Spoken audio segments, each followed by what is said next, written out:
ये 200 एकड़ की जगह ये महात्मा फुले जी की है और ये अभी आरएसएस से का जो है संस्था उनको चलाने के लिए दी है। उन्होंने ये यूज किया और अभी बेचने को निकले। जो महात्मा फुले और सावित्री माई के साथ हुआ वो मेरे साथ हुआ, वो कुछ अलग नहीं है। आज भी ऐसे लोग समाज में है।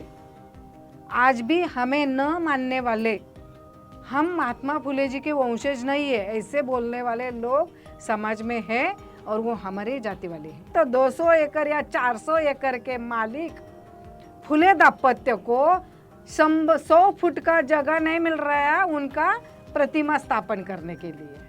और हम लोग जो अभी जी रहे हैं एक दूसरे के पैर जो खींच रहे वो मत खींचिए, हर एक को अपने साथ लेके चलिए। स्त्री पुरुष समानता तो बाबा साहब ने बताया है, तो उनको स्त्री पुरुष समानता के साथ ही सभी को आगे बढ़ना चाहिए और सभी आगे बढ़ेंगे तो देश आगे बढ़ेगा।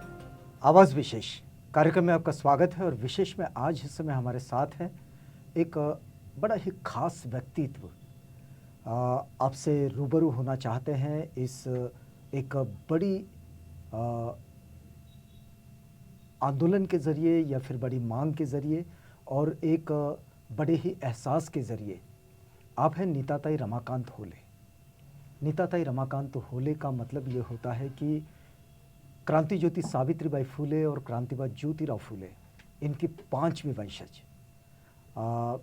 मिलते हैं आज इस खास शख्सियत से, लेकिन इस रूप में भी कि क्या वो लड़ाई, जिस लड़ाई को क्रांतिबाज ज्योतिबा फूले और क्रांति ज्योति सावित्रीबाई फूले ने शुरू की, जिस लड़ाई को एक ख़ास अंजाम तक भी पहुंचाया, एक सामाजिक परिवर्तन को दिशा दी, ऐसी लड़ाई को और ऐसे आंदोलन को क्या वहीं पर लड़ा जाएगा जहां से वंश परंपरा आएगी?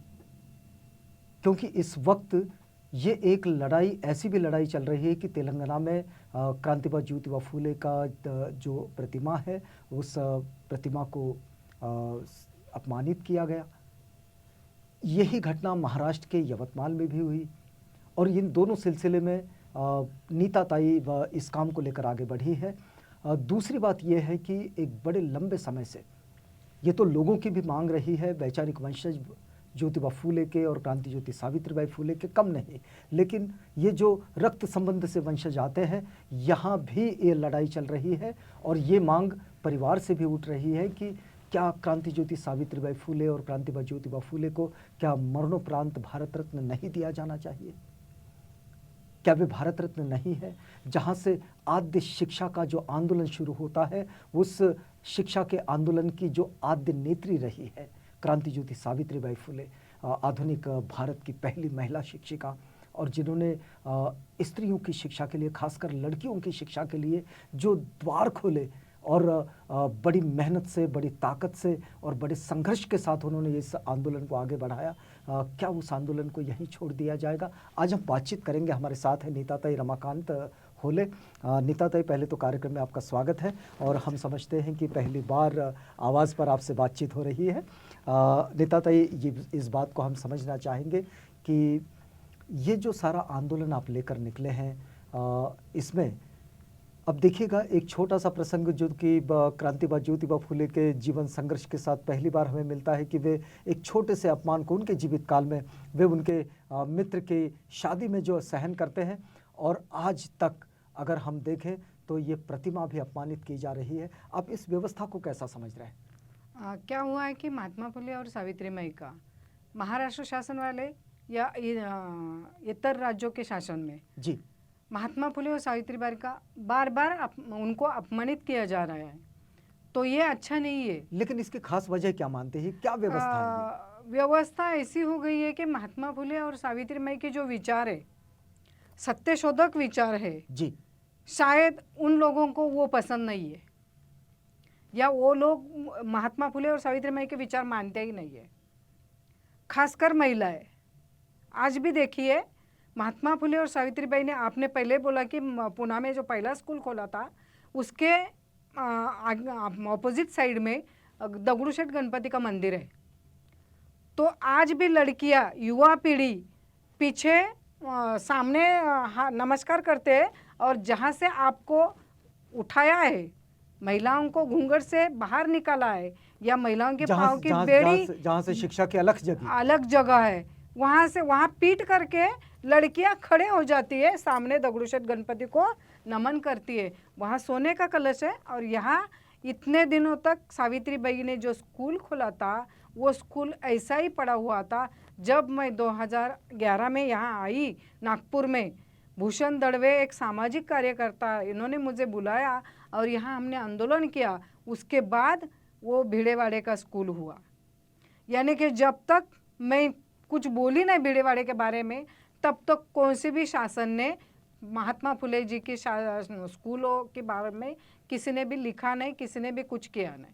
लेकिन ये जो स्थिति दिखाई देती है कि प्रतिमा को अपमानित करना, यानी जब क्रांतिबा ज्योतिबा फुले और क्रांति ज्योति सावित्रीबाई फुले अपने आंदोलन को प्रत्यक्ष रूप में चला रहे थे इस धरती पर, तब भी और आज भी ये जो अपमान की परंपरा है, ये इस परंपरा को आप कैसे विश्लेषित करते हैं? जो महात्मा फुले और सावित्रीबाई के साथ हुआ वो मेरे साथ हुआ, वो कुछ अलग नहीं है। आज भी ऐसे लोग समाज में है।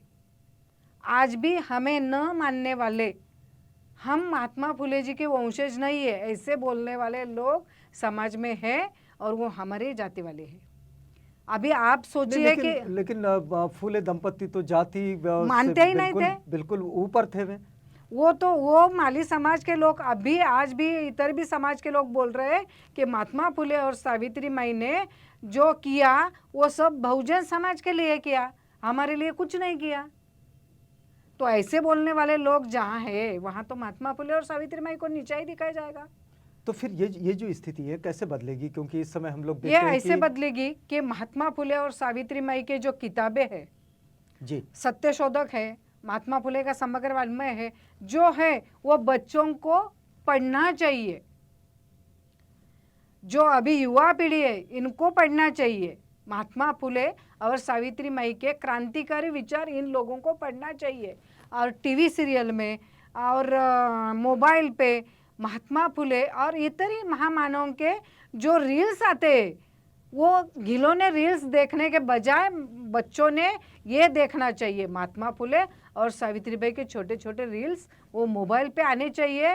ये होगा कि बच्चों ये रील्स पढ़ते पढ़ते ही महात्मा फुले और सावित्रीबाई का विचार लेकिन उनके समझ में। एक बात तो है कि अभी आप महात्मा फुले सामाजिक संस्था को आप चलाते हैं, लेकिन एक सत्य शोधक आंदोलन की एक बड़ी परंपरा क्रांतिबा ज्योतिबा फुले और क्रांति ज्योति सावित्रीबाई फुले देकर गए हैं।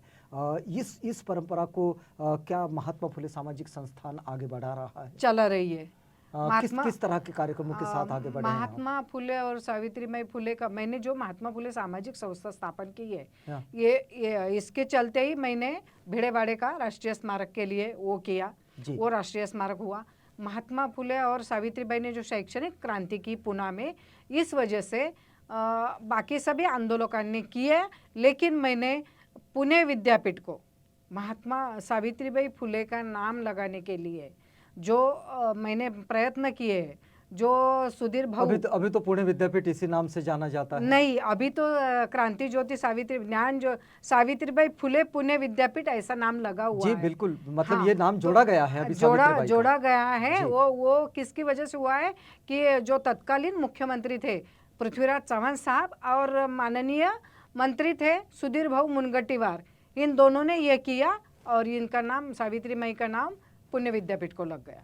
जी, एक बड़ी महत्वपूर्ण बात जो हम आपसे समझना चाहते हैं ताई, कि इस समय में हम लोग शिक्षा को जिस स्थिति में देख रहे हैं, एक तो एक बहुत महंगी होती जा रही है। हाँ। दूसरी बात स्थिति ये दिखाई देती है कि वो सर्व सामान्य लोगों से बड़ी दूर दिखाई देती है, उनके लिए बड़ी असुविधाजनक और असहज भी दिखाई देती है। लेकिन सावित्रीबाई फुले का ये मानना ज़रूर रहा कि शिक्षा सहज हो, सबके लिए सहज उपलब्ध भी हो और वो बहुत कम खर्चे में मिले, वो तो मुफ्त में मिले शिक्षा, ये उनकी मंशा रही। तो इस समय महात्मा फुले सामाजिक संस्था क्या सोचती है? ये समय महात्मा फुले सामाजिक संस्था क्या कर रहे हैं कि महात्मा फुले जी ने जो 17 स्कूल, 18 भिड़ेवाड़ा को पकड़ के, भिड़ेवाड़ा का तो हो गया, और बाकी का जो 17 स्कूल थे पुणे में, वो स्कूल रीओपन करने का हमारा मानस है। तो क्या अभी उसमें से कुछ स्कूलें ओपन हो पाई है? अभी तक तो नहीं हो पाई है। उसके लिए मैं जगह देख रही हूँ। जो महात्मा फुले है, महात्मा फुले तभी के रतन टाटा बिरला उनके से ज़्यादा टैक्स भर रहे थे। यानी कि महात्मा फुले उद्योजक थे और जो अपना टैक्स पे कर रहे थे वो उनसे ज़्यादा था। रतन टाटा और बिरला से उनके टैक्स से ज़्यादा महात्मा फुले जी का टैक्स पे हो रहा था। यानी कि महाराष्ट्र के जो नंबर 1 के यादे में थे, मतलब एक बड़े करदाता थे, बड़े उद्योजक थे महात्मा फुले जी। और महात्मा फुले जी के मैं ऐसे नहीं बोल रही हूँ, ये जो है ना, ये 200 एकड़ की जगह ये महात्मा फुले जी की है और ये अभी आरएसएस से का जो है संस्था उनको चलाने के लिए दी है। उन्होंने ये यूज़ किया और अभी बेचने को निकले। और ऐसी स्थिति है महाराष्ट्र में कि ये तो 200 एकड़ हम लोगों को अभी समझ में आ गई।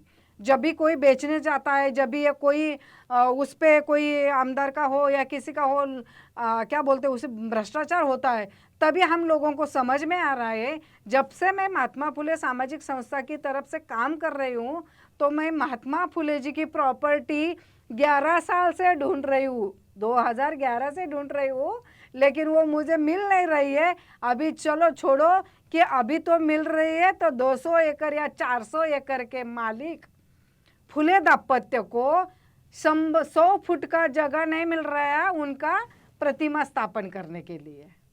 ये यवतमाल की स्थिति बता रहे हैं। यवतमाल और तेलंगाना की भी जी। महात्मा फुले ने थोड़ी सिर्फ महाराष्ट्र के लिए काम किया है। महात्मा फुले पूरे देश के बाहर के लोग, वर्ल्ड में जहाँ जहाँ शोषण है, जहाँ शोषण है वहाँ के लोग महात्मा फुले जी को पूछते हैं।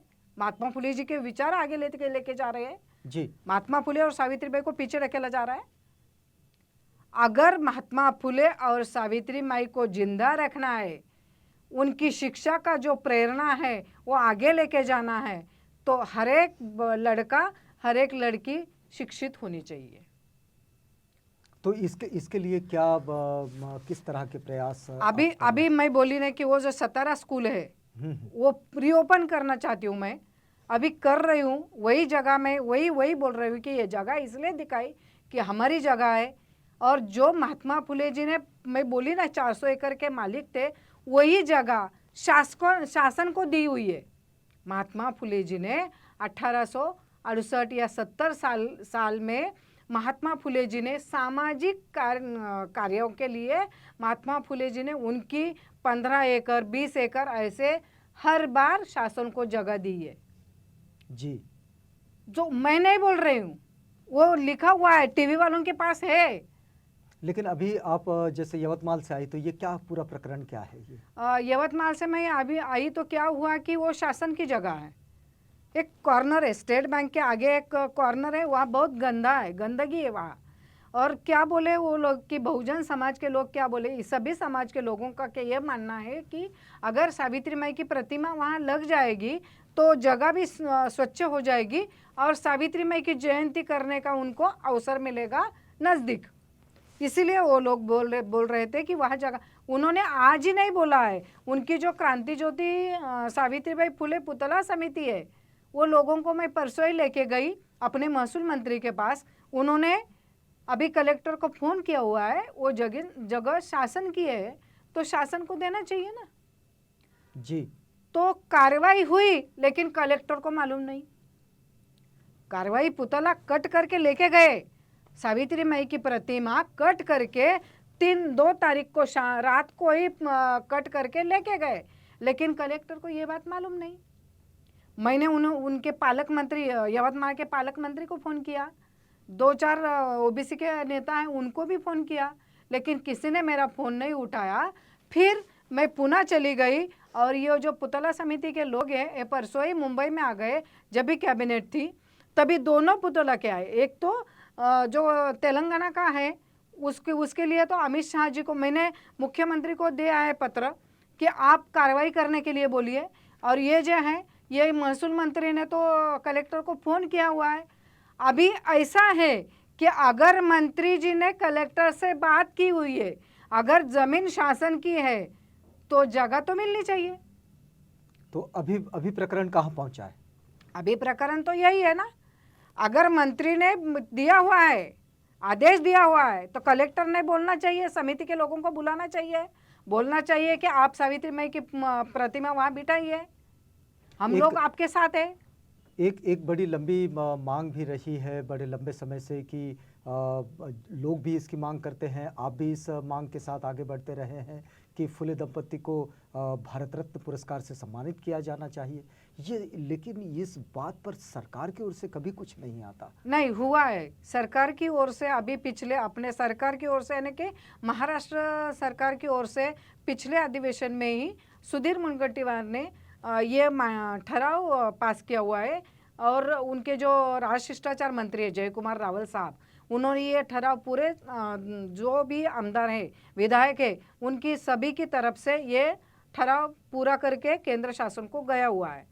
तो 26 तारीख के पहले मैं भी राह देख रही थी कि कौन से टीवी में या कौन से चैनल पे ये डिक्लेरेशन हो जाएगा या सावित्री माई या महात्मा फुले जी को भारत रत्न दिया जाएगा, लेकिन नहीं हुआ। तो फिर से मेरी लड़ाई वही है, महात्मा फुले और सावित्री माई को भारत रत्न जब तक नहीं देते मैं छोड़ूंगी नहीं। महात्मा फुले महात्मा ही है, लेकिन भारत रत्न देकर भारत रत्न का सम्मान बढ़ा रहा है। उन दोनों को, दोनों वापंतों को भारत रत्न देकर वो सम्मान का और सम्मान बढ़ेगा, भारत रत्न का सम्मान बढ़ेगा, इनको तो सम्मान वैसा ही रहेगा। जी चलिए इस बातचीत को पूरा करते हैं, लेकिन आपसे एक बात समझना चाहेंगे कि सत्यशोधक आंदोलन को आप इस वक्त किस दृष्टिकोण में देखते हैं? यहाँ तो बहुत ज़्यादा क्या हुआ है कि अंधश्रद्धा वाले यानी कि देवी देवता धार्मिक सभी विचारों के लोग हैं, लेकिन आप सभी क्या बोलते हैं देव मूर्ति सब कुछ को मानिए, लेकिन उसमें अंधश्रद्धा मत कीजिए। भगवान है, भगवान को पूजिए, लेकिन मेरे मन में, आपके मन में, इनके मन में, इनके मन, सबके हृदय में भगवान रहते हैं ना। पहले उनको देखो फिर भगवान को देखो। कोरोना आया था, कोरोना आया 2 साल हो गए, 3 साल हो गए, कोरोना में क्या हुआ? आप कहाँ गए? डॉक्टर के पास। कैसे ठीक हुए आप लोग? दवा से। तो आप सोचिए भगवान है ना, लेकिन मेरे में है, तुम में, इनमें, सब में भगवान है। तो चलिए सबको साथ लेकर चलिए और सबको भगवान मान के चलिए। जहाँ बैठे वहाँ से सीधा नमस्कार कीजिए ना भगवान को। कौन नहीं बोल रहा है? सब लोग बोलते हैं महात्मा फुले भगवान को नहीं मारते थे, सावित्री बाई, अरे वो मानते थे, लेकिन कर्म कांड में नहीं। अंधश्रद्धा में भगवान नहीं होते।